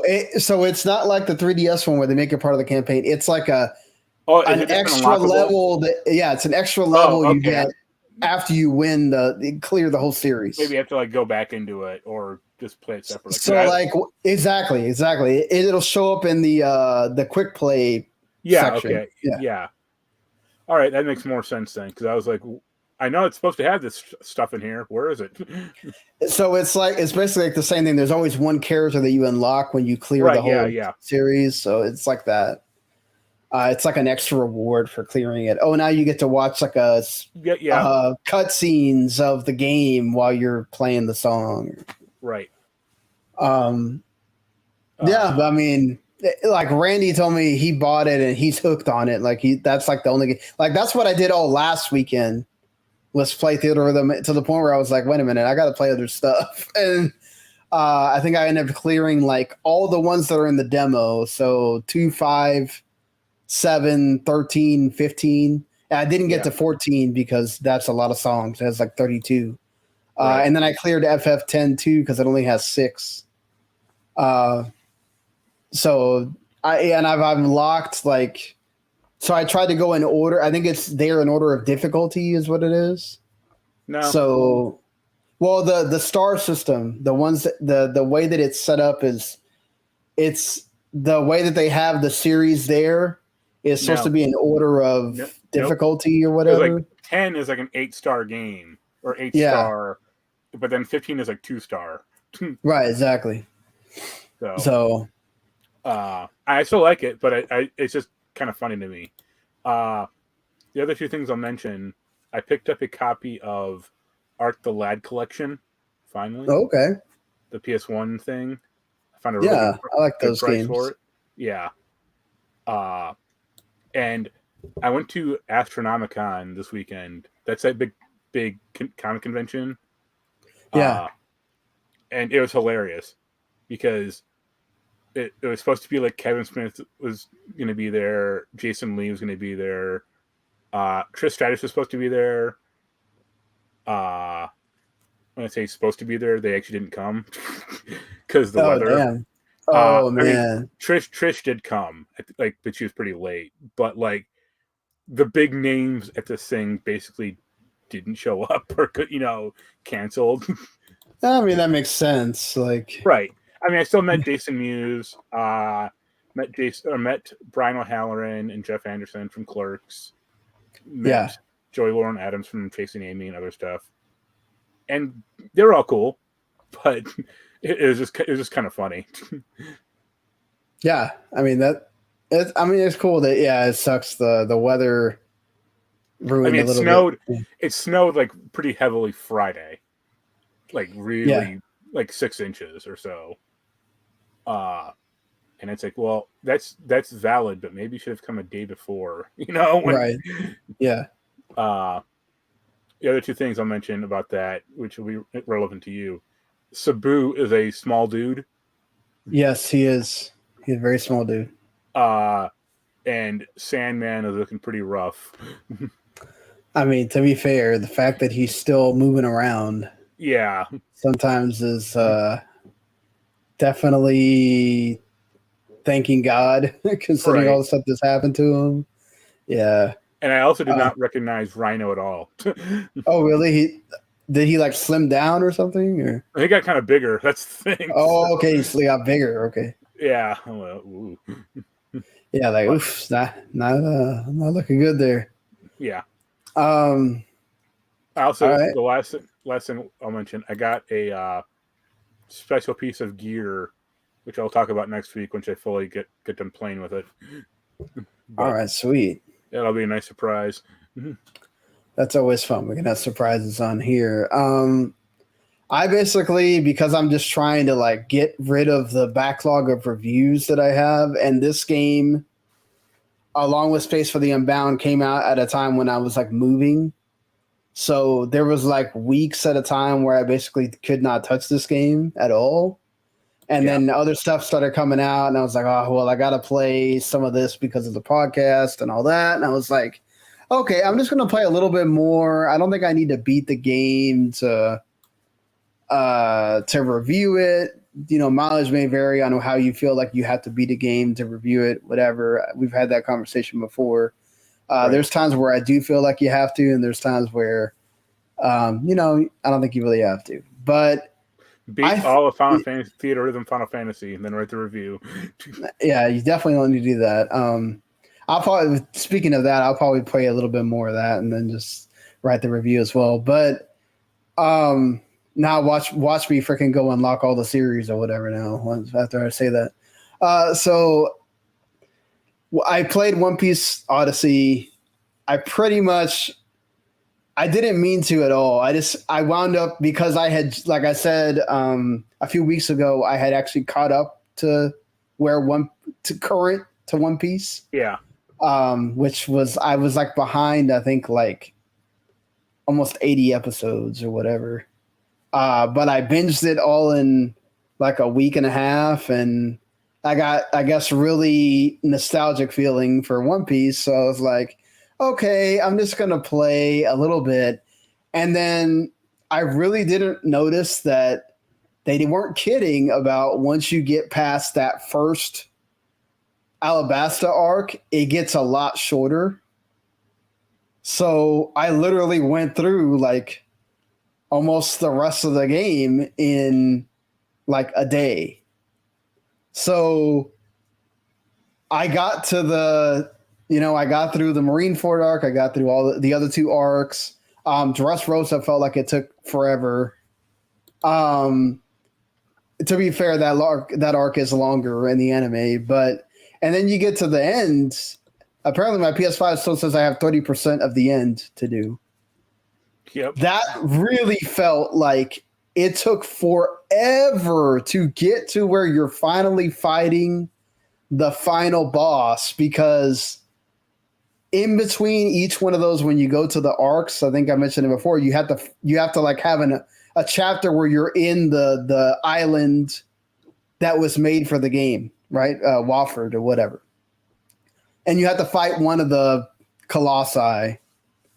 So, and then you have to go through a dungeon every single time, and each one of those has like its own little puzzles, and that like really feels like padding, honestly. And then you get to the final one, and oh my God, it felt like double padding, because not only do they have a dungeon, they make you fight all the bosses that you fought before again, and they're stronger. Of course, you're stronger too, but it's still like, it's a gauntlet. Yeah. I hate like, in a way, there's a story reason for it, but it's not. It's very elastic. It's like, pardon the term, it's very rubbery, like Luffy. It's, it's like, oh, because you're in Memoria Land, so you're like sort of back in time or whatever. And then it like also makes you go back to the freaking area and actually have to go in and like go through dungeons and stuff to find this one item that you need. And it was like, wow, I just felt like I spent the last, like, I don't know, 5 hours doing a bunch of backtracking. And it was so just annoying when you're like wanting to like, oh my God, I want to get to the end of this game. I want to get to the end of this game. And it, like, I get it if you're a person that's just playing this and doesn't have to review it. Maybe you don't feel the same. But as a person that's a huge One Piece fan, none of that stuff was necessary. I wouldn't have felt any different for the climax part of the story if I didn't do any of that stuff. Right. Like, so it just felt like we just put this in here because we needed to make the game longer. Yeah, pad the length. Yeah, it's like, it's just so unnecessary. Again, the combat is fun in that game. It's just, after a while, if you figure out how to do the weapon, the equipment system, and like break that, you can pretty much break the characters and make it to where you're like one-shotting enemies. So it's like, goes from, it's fun because that's what you do in an RPG. You eventually want to feel powerful enough where you're like just OPing everybody, but also in a way it kind of like, you're basically doing the same thing over and over and over in every battle also. Yeah, Yakuza Like a Dragon gets like that at some point also. Just using the same. I'm just like, why am I going to switch things around where I'm so powerful with Loopy? The types don't even matter anymore. I can just knock them all out. So it's like, that's the thing is, I mean, that's also part of the game, right? Like they make the equipment so you can overpower yourself. Like if you figure out the correct way to do this, you can make every character have a point, and even like make some of the characters that aren't really strong in the anime really strong, right? Like I made Nami this like super powerful person with her Thunderbolt thing, where, she's just taking out hordes of enemies that, in the anime, she's a joke character, basically, and then has her moments where, just like Usopp, they have their cool moments, right?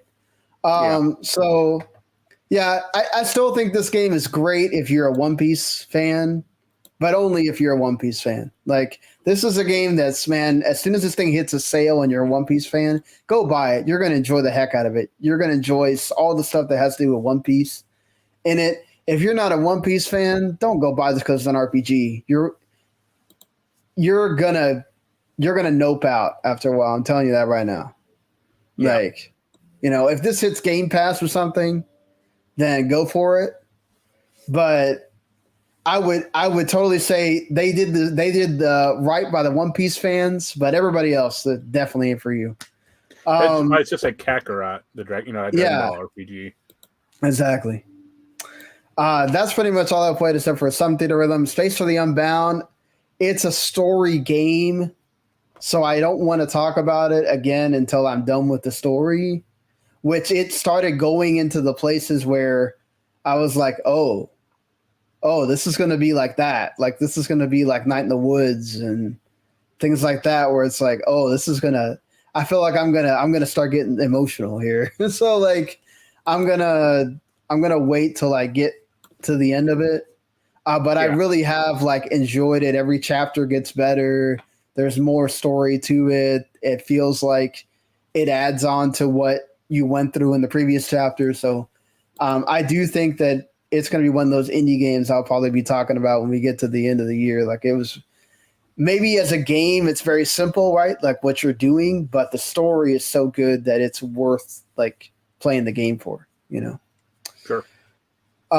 Really quick here, what's coming out this week? Right now, you can go get that Dead Cells Return to Castlevania, which I'm sure you're interested in. Give it a shot. Yeah. Yeah.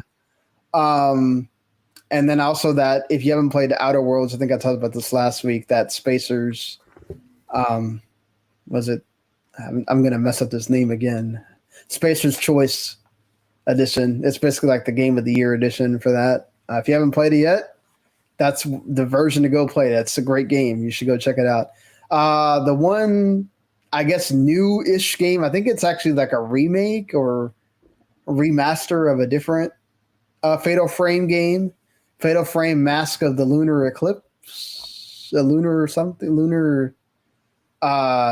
Eclipse, exactly. Yes, and it is a remaster. I don't know why I doubted myself at first. Yes, I think it's a remaster of like the Wii game or Wii U game, not sure. But yes, it's coming out. I'm sort of interested. I like the Fatal Frame games. That might be one I check out when it hits a sale or something, depending on how the reviews go. Like I said, I like the Fatal Frame games, but it's not something I'm going to like go play day one when I got a lot of stuff that I also still have to be playing. Do it when you got nothing else to do. Yeah. There's another one of those Monster Energy Supercross games.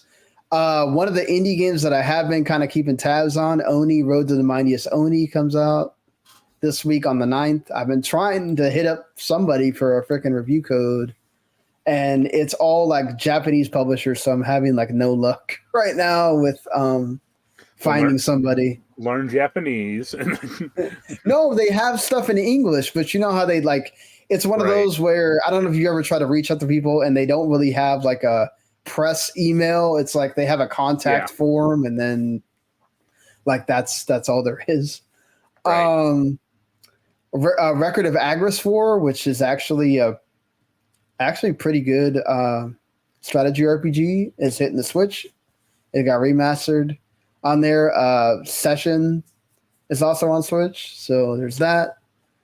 And The Last Spell, which is like a roguelike RPG game, is coming to Switch, PS5. So there's that's kind of what's coming out. Oh, and then there's this visual novel RPG game by the Prime Matter folks, which actually scars above another Prime Matter game. Actually, seems to be pretty decent. I've seen various trailers for this game. If it wasn't for the fact that it's more visual novel than RPG, I'd probably be more excited about it.